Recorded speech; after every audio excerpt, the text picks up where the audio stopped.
Their methodology is to have a rock-solid list that verifies beyond any reasonable doubt that if someone is on it, they were a real person who really was killed. Roberts' take, quoting, 30,000 deaths are almost certainly an understatement. Hello ladies and gents, welcome to Reacts, and this is, could this really be true? Thousands, 40 got deleted. How many died when Iran shut down the internet? We break down leaked reports, verified counts, and why estimate range from thousands to over 30,000 deleted in days. This is a proper major war level numbers. In World War II, people used to get deleted in 30,000 in a matter of days. That is the number people are talking about here. Now, is that overestimate? Underestimate, which would be even more terrifying? I don't know. This is going to be good. This is by the channel War Fronts. It used to be called Warographics. I just remember that, right? Yeah, they changed that to Fronts. Everything is Fronts. This is War Fronts. There's another channel called Fronts. He has the guy has multiple channels. Now, is he just the narrator? Is he the owner of channel? Who knows? I'm pretty sure it's the company or something, right? Like how Cappy was in Task and Purpose. I don't know. So yeah, let's watch this one. Iranian government cuts the internet. That's not a good sign. They pulled this exact move back in 2019 after they killed around 1,500 protesters over 2 weeks. Then again in 2022 during the Masha Amini uprising. Each time, the blackout served the very same purpose: to hide what's happening from the outside world and their own citizens until the immediate threat from the protests subsided. So when the internet connectivity cut off across the nation earlier this month, wait a minute, I'm so stupid. Why didn't I thought of this? So this is not just to hide from the world. This is also from the hide from its own people. So I'm like, okay, what kind of a fucked up world it is, fucked up country it is, where you have to live in fear knowing that 30,000 of your own people got deleted. But wait a minute, you don't even know that. Because the people who got deleted, they are deleted. Everybody else is suppressed down. And most of the country don't even know about this, let alone the world.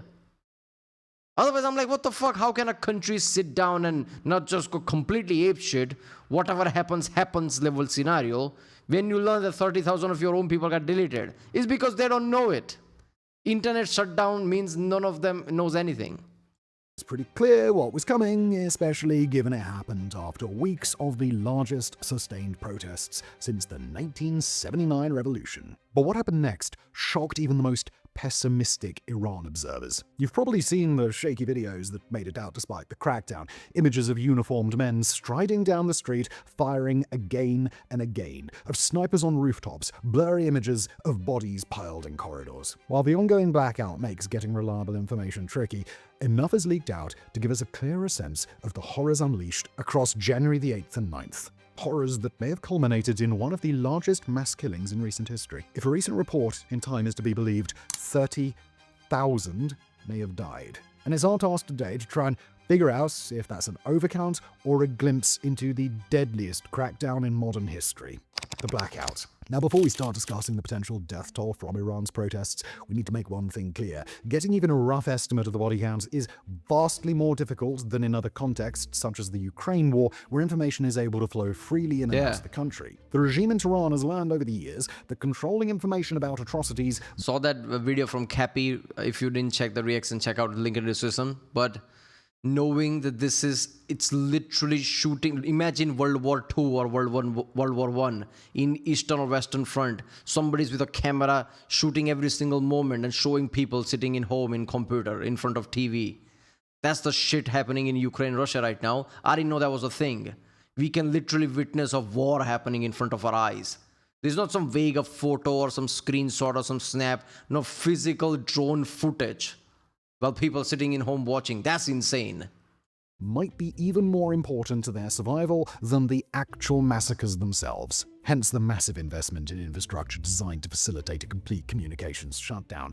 Iran developed its own domestic intranet with the help of Chinese tech firms like Huawei, which gives the regime the capability to sever the country from the global internet while... Huawei is good, man. Huawei is really good. Huawei is like one of the top competing things on the planet, rivaling even American tech, which is insane when you think about it. So Huawei's technology in Iran must be good and gives a lot of control, gives a lot of controls to Ayatollah and his regime when it comes to internet, because that's how good Huawei is. They probably have that level of the customization and control over their internet.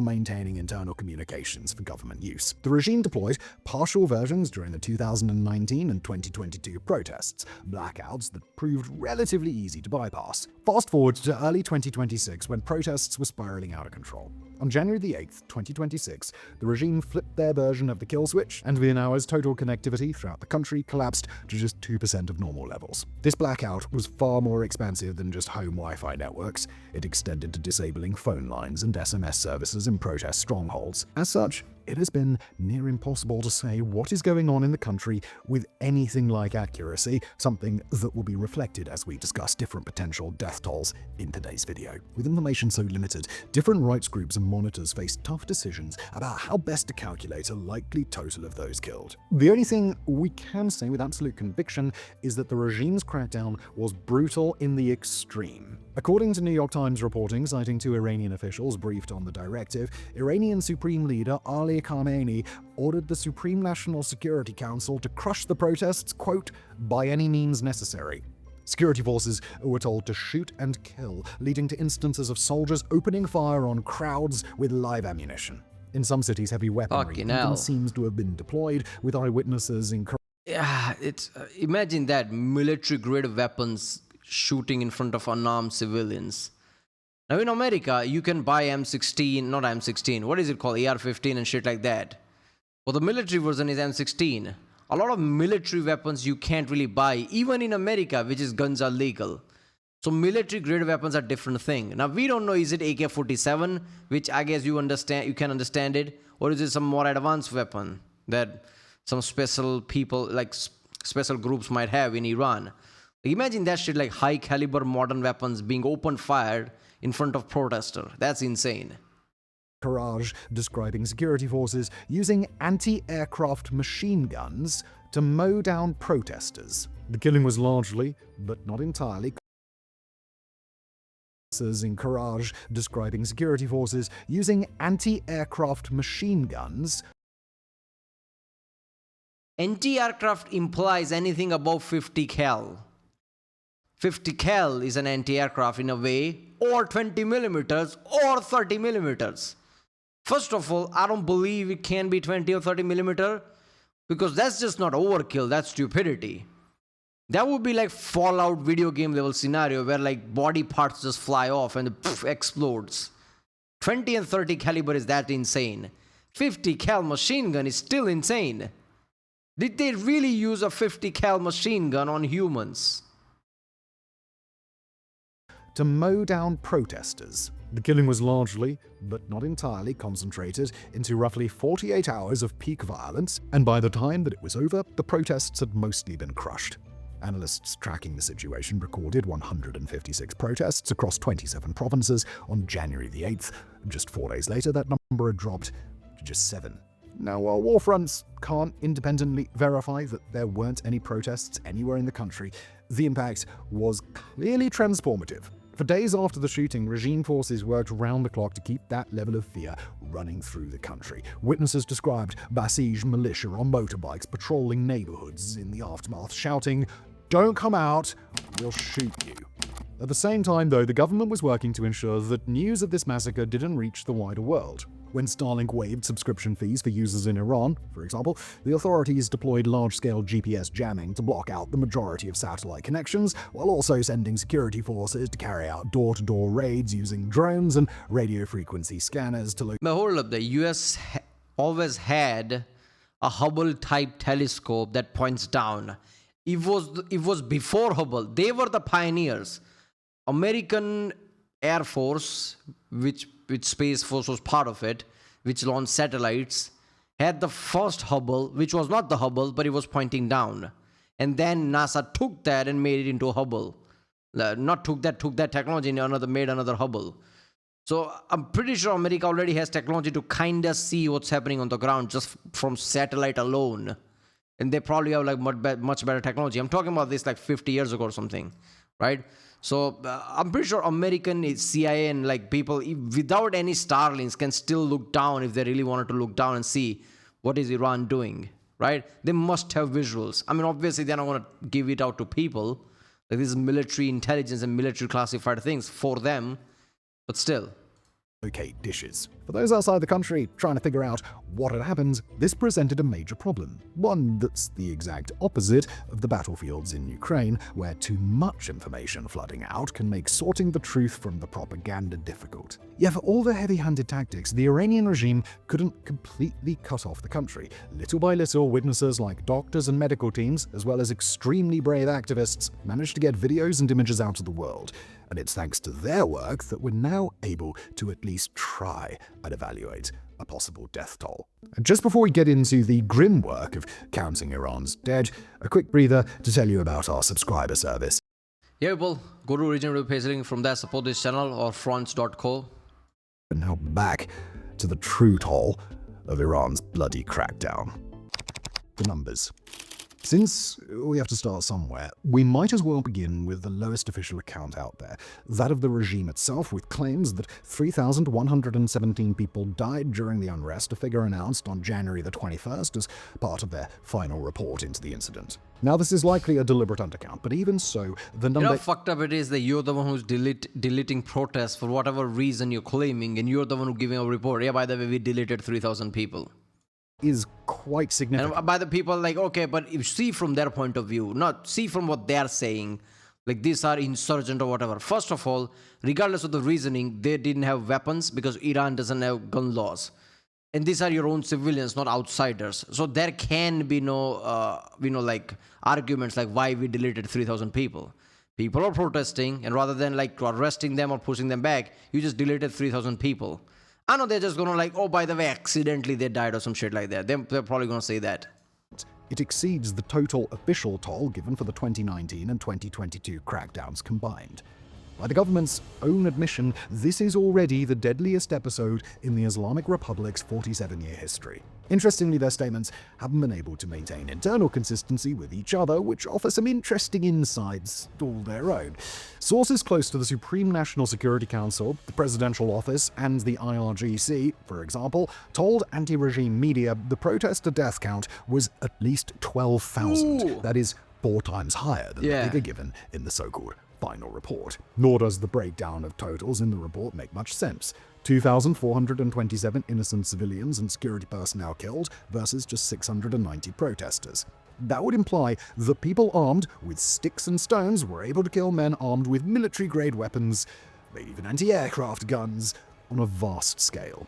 That officials inside the regime would leak such dramatically higher figures suggests genuine disaffection with the brutality of the crackdown. But it's an open question as to how true even this figure of 12,000 dead really is. So if the government's numbers don't hold together, what do we actually know?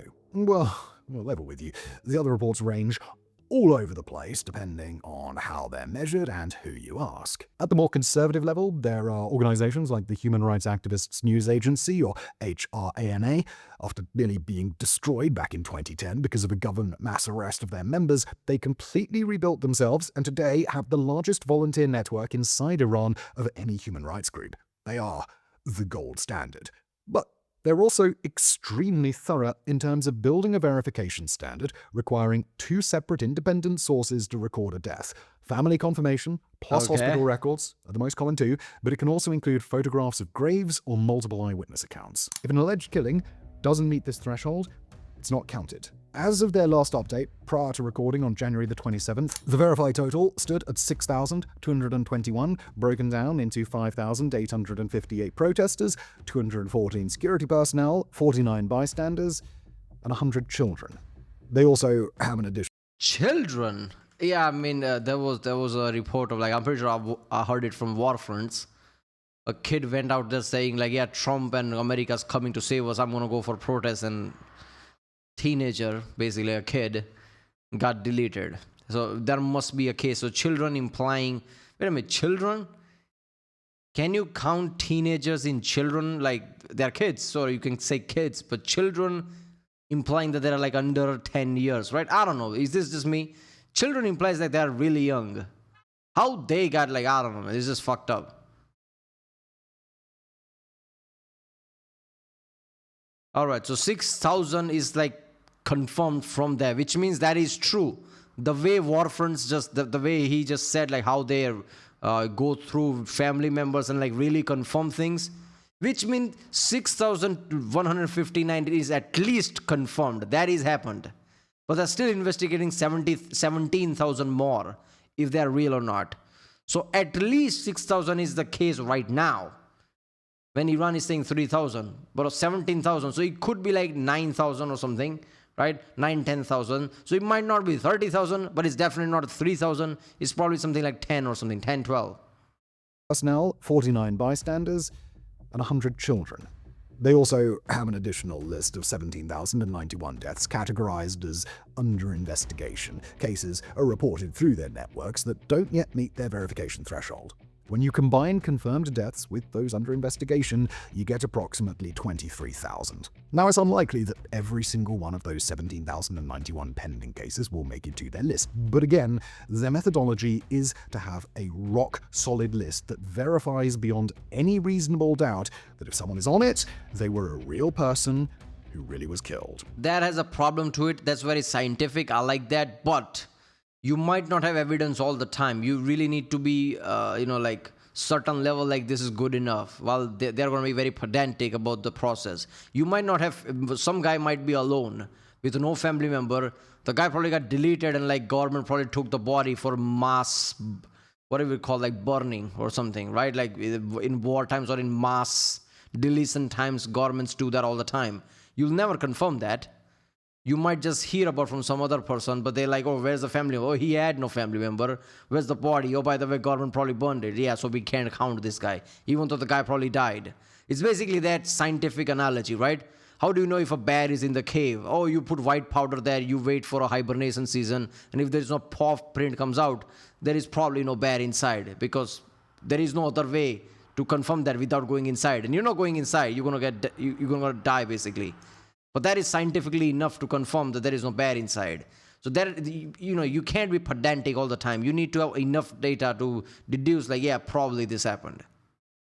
By definition, this system is built with the understanding that it is going to miss some victims. The Sunday Times, for its part, did some excellent reporting with a secret network of doctors inside Iran and arrived at an estimate of 16,500 to 18,000 deaths based on hospital data and eyewitness accounts, lower than the potential total from HRANA, but still an order of magnitude above the regime's official final count.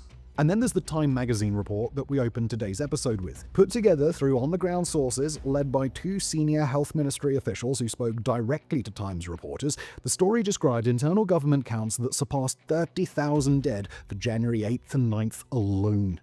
Their evidence was consistent with mass casualty events, the likes of which Iran has never seen. Individual facilities were completely overwhelmed, like the single Tehran morgue that reported between 700 to 1,000 bodies. One Iranian doctor who spoke to Western media on the condition of anonymity described the situation simply as urban warfare. As a second separate part of Time's investigation, a German-Iranian surgeon named Dr. Amir Parasta compiled an independent tally of hospital-registered deaths totaling 30,304. Parasta gathered his data through a network of doctors inside Iran in select cities, communicating largely through smuggled-in Starlink terminals, and he has been explicit about what that number doesn't capture.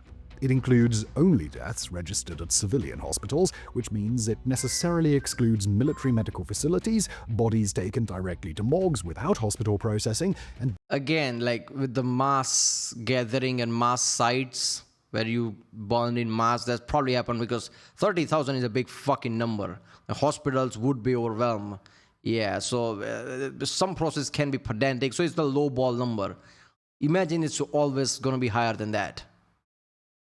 deaths in areas where no information escaped at all. In short, by this assessment, 30,304 is an undercount. Time brought in Columbia University's Les Roberts, who is something of an expert on estimating mortality in conflict zones from Iraq to the Democratic Republic of the Congo. Roberts' take, quoting, 30,000 deaths are almost certainly an understatement. To put this in perspective, the bloody crackdown that followed Tanzania's election last autumn resulted in rough... Columbia University, is the guy politically motivated? I'm not saying he is, But saying a 30,000 is an understatement feels like a very political take in a way. He might be, like, I don't know how to say it. Like, he might be like trying to ramp up the emotion of the American people. So they would answer shit like that. Cool. I'm pretty sure universities are more liberal, so it would make sense, right? So 30,000 is an understatement, feels like where that come from. 30,000 feels like, if anything, like, yeah, 10, 12,000 makes sense, judging from how things are working. 30,000 is the number people are saying, like, holy shit, that's a lot. Probably not going to be the case. But understatement, like, what number you think it is then? 40, 50,000? That would be insane. Roughly 2,000 deaths, and that was considered a horrifying massacre. 30,000 deaths in 2 days? The only comparison point in recent history comes from an actual war zone, the fall of El Fasher in Sudan, where the RSF are thought to have slaughtered over 60,000 people in a single week. This isn't even the upper end of the death tolls that have surfaced in at least semi-reliable media. That goes as high as... Yeah, this is, with perspective, this is one of the most fucked up things in Iran ever, in Middle East probably ever. I don't want to say Middle East because Sudan and like shit is much, but yeah, probably. But modern world, we got, like desensitized with so many shit. Is this going to capture people's attention, or people are just going to walk away next week, talk about something else?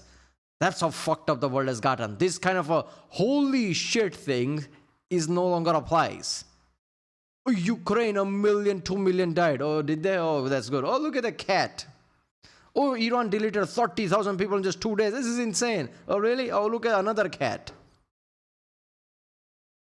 36,500 as reported by Iran International, though we have to emphasize that theirs are anonymous sources citing documents and data that cannot be independently verified. The outlet has a history ranging from breaking really solid original reporting from inside the country to less than well-sourced claims, shall we say. They operate from London and are financed by Saudi Arabia to give you some insight into where they're coming from. So technically, the numbers of how many actually died span the regime's deeply unlikely count of 3,117 to figures north of 30,000, with most rigorous independent verification, that done by HRANA, landing somewhere around 6,000 confirmed and another 17,000 under investigation. But there's a reason that the death tolls vary so dramatically, and it has everything to do with how and where the killing actually took place. Who died? You also need to understand the regime might know this, like people will try to figure this out. So they might have the process of like gathering bodies and like mass burning before anybody can do anything about it. After that, it's just what he said, she said, right? Verbal things. People saying like, oh, I'm sure I saw the bodies. Like, where? There. Where's the evidence? Oh, they probably burned it. They're not going to take that into account. Died. Now, before we get into the patterns of who was killed, it's worth addressing the elephant in the room. Should we trust any of these higher estimates, or are they inflated by opposition groups with an axe to grind? There's a historical precedent worth mentioning here, and it's not a particularly encouraging one if you're hoping that some of these figures may have been exaggerated by anti-regime protesters trying to drum up international support for intervention. Back in 2019, when the regime cracked down on the fuel protesters, a human rights organization using these same verification methods eventually documented somewhere between 300 and 320 deaths, which was the number that got cited in international discussions for months. That is, until Reuters got their hands on leaked Interior Ministry documents, the regime's own internal count of what actually went down. The actual toll was around 1,500, meaning the same type of sourcing had captured 20 to 25% of the real number. We're not going to extrapolate and start doing rough multiplication here of what that could mean, because each situation is different and... Yeah, statistics are a different thing. A lot of factors come into it. Scale changes the factor. If you're talking about hundreds of people and the margin is like 4 times as high, 300 to 1,500, and that's a localized thing, if you have the whole countrywide protest where thousands are dying, the margin of error, if anything, might amplify because it's really hard to get number in this level of chaos. So maybe it might be 5 or 7 times as high rather than 4 times as high. Statistics is a very different thing. Like, you need to take into a lot of criterias, right? Now, yes, all of that are in the end guesses. Like, you really need to count, and even that you physically might not be able to, but you might get a rough idea, right? So it could be 30,000, it could be 40,000, right? Judging from 6,000 to like 5, 6, 7 times as high. But at least 6,000 is real, which in itself is fucked up. knowing the previous numbers. This is already way too high. The on-the-ground reporting from human rights groups this time has come a long way since the 2019 protests. But it should at least signal that HRANA's final count is likelier to be an underestimate than an overestimate, perhaps by a wide margin. The patterns in who actually died tell us something about how the crackdown was conducted too, not just in terms of its scale. Kermanshah With a province, Windows for XP instance, layer reportedly what? saw around 700 people killed in those 2 nights of January the 8th and the 9th. Kermanshah is overwhelmingly Kurdish, and when you look at what units the regime deployed there, the picture starts to get darker. The IRGC sent their dedicated anti-Kurdish insurgency unit, the same force they used to fight separatist militants in the border regions, along with an elite special forces brigade that had previously helped crush protests in Tehran during the 2022 protests. This should be viewed as less of a police response and more of a deliberate escalation given the long-standing tensions with the Kurdish minority there. Yeah, that's what I mean. Okay, we have a problem with that region. Who are in that region? Kurds. Let's send in anti-Kurd people so that discriminately delete people just by the racial thing. What? Should we send in our guards just to calm things down? No, we want to amplify. I'm surprised these people are not like black market importing in guns and creating their own militias just to fight shit like this. This is insane. How is regime thinking let's amplify rather than calm down? I get it, like rule by iron fist. If you do some shit like this, people will be afraid of rising up. Clearly that's not the case. People rise up every few years. So at least you can piss them off less by not doing shit like this. The Kurds weren't alone in bearing the brunt of this either. On the opposite side of the country, in the southeastern province of Sistan Balochistan, another ethnic minority faced almost identical heavy-handed treatment from the outset of the protests. Like the Kurds, the bloc are concentrated in the border regions with long histories of rocky relations, shall we say, with the Persian-dominated central government. When the regime decided the protests had to end, these were the first communities to feel the crackdown. There's another pattern worth noting here too, one that helps explain why the verified counts currently seem on the low side. Eyewitnesses in multiple cities report That guy is like riding, looking behind and like getting his bearings on. You are on fire. Run to anything, like a blanket of water, I don't know. Damn, that was, what is that, like spray, like aerosol spray attack or something? What was even there? Where they got a flamethrower? reported encountering security forces who didn't speak Persian at all. In Karaj, witnesses described units using heavy machine guns whose commanders were speaking Arabic, some of whom were reportedly photographing themselves with piles of bodies. CNN reported that an Iraqi security source informed them that nearly 5,000 Iraqi Shia militia fighters had crossed into Iran. Photographing themselves with the body, what, to take pride in? What kind of an asshole? I don't know, man. To assist with the crackdown, some of whom entered through border crossings under the guise of religious pilgrimages. The logic here isn't hard to follow. Foreign fighters don't have neighbors or cousins in the crowds, so there's no reason to hesitate when the order comes. But it also has implications for the death toll question. The Kurdish and Baloch regions that bore the brunt of this violence were also under the most complete information blackout. Analysts I'm pretty sure it's Baloch, not Baloch. noted that Kurdistan province was essentially dark. Any reliable numbers from there will only surface much later, if they surface at all. Where next?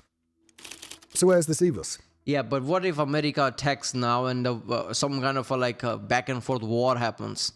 That might crush whatever numbers that might rise in the future because the new thing would take over, right? There is that element. We'd love to be able to give you a number. We'd love to say that we're a war fronts. We're able to extrapolate or investigate our way to confidence that X amount of people were killed so far at the hands of the regime. But, truth be told, there is just so much uncertainty in this situation given how difficult it is to get data passed around inside the country, let alone smuggle it out. The estimates that put the death toll at or above 30,000 were initially met in the international community with some skepticism. And that skepticism can be healthy, given that opposition movements have... Yeah, that's basically coming from what the fuck you talking about. It can't be 30,000. What are you, high? This is not a war. This is a protest. How did they kill 30,000? Is the disbelief is where the skepticism come from. But that's not how science work. What your senses tell you are meaningless. That is what modern science is. If you think, oh, that can't be true, ignore that shit. Look at the science. It could be 300,000. Why the fuck not? But I mean, I'm just making a point here. No, it can't be 300,000. But the point is, it is what it is. Your disbelief doesn't matter. Vested interest in making whatever government they're protesting look as evil as they can. That said, we have to be cautious downplaying to what extent the Ayatollah and his men are willing to go to in order to cling to power. For decades now, the Islamic Republic has presented itself as perennially under attack from abroad, creating a securitized society in which criticism of the regime is inherently criticism of the Iranian nation, and by extension, the Iranian people. So far, they haven't shown any indication of fracturing over the fallout from the crackdown. As we covered over on our sister channel Homefronts, there have been leaks that senior members of the regime are considering reforms to both Tehran's domestic and foreign policy if the US holds off intervening. But this is almost certainly exaggerated leverage to stay in power rather than being driven by any genuine desire for reform. The entire political leadership has backed the crackdown, from President Pezeshkian's public statements to Foreign Minister Saeed Abbas Araghchi's recent op-ed in the Wall Street Journal, which was ominously subtitled, "Unlike the restraint we showed in 2025, this time we'll have no qualms about..." He says that all the time, though. The foreign minister all the time threatens like we're gonna attack. Firing back with all we have. Whether or not the regime stays in power is yet to be determined. Yeah, But Trump probably gonna say, yeah, me too. I'm gonna fire back with all I have. Let's see who wins. That's a problematic thing. whether the true death toll is closer to 6,000 or 36,000, the message would still be the same. Even if we take the low-end estimates, the regime just carried out one of the bloodiest crackdowns in modern history, one that dwarfs the harsh repression unleashed in Venezuela, Nepal, or Tanzania following contested elections. At the higher end, Tehran just oversaw a crackdown close in scale to Saddam Hussein's whole-scale massacre of communities that rose up against Israel in 1991. The fact that we're having to go back 35 years to get a suitable comparison point or turn to the atrocities carried out. That just says like humans don't change. Every few decades fucked up things will happen because nobody learns shit from history. By the RSF and al-Fasha should tell you all you need to know about what the regime's message was meant to be. A warning to its own people that we're here. We're not going anywhere, and we'll do anything to stay in power. How the international community responds to this will doubtlessly be the subject of many episodes to come. Yeah, there you go. Seriously, man, let's think about this. 2020 and above. How much world changed, man? How we took granted, like, most of the 21st century. From 2000s to 2020. Yes, shit has been happening. Yes, there's like Afghanistan invasion, Iraq invasion, something here and there. But 2020 and forward, a pandemic, first time in 100 years at that scale, since the World War I, a proper pandemic, followed by Ukraine invasion, literal war with the drone footages. We can just eat our food here and watch, oh my God, and eat our food. That shouldn't be a thing. You shouldn't belittle things like that. A proper war where people are dying, you shouldn't be watching, eating your food. But that's the world we are. Ukraine war, Middle Eastern blew up, and now look at 30,000. First time since 35 years. It just happens. Is this what's going to be 2020 and forward now? Insane shit's gonna happen, and we're just gonna get used to it. This concerns me, man. Like India-Pakistan war nearly happened. It might happen in a few years again. Wars might be a common thing now. Right? China might attack Taiwan. Same way like USA, took Maduro from Venezuela, China can just argue I can take president of Taiwan since he's not a president and he's a war criminal according to us. Things might pop up in the future. That's fucked up. Alright, well, if you like my reaction, subscribe and I'll see you next time.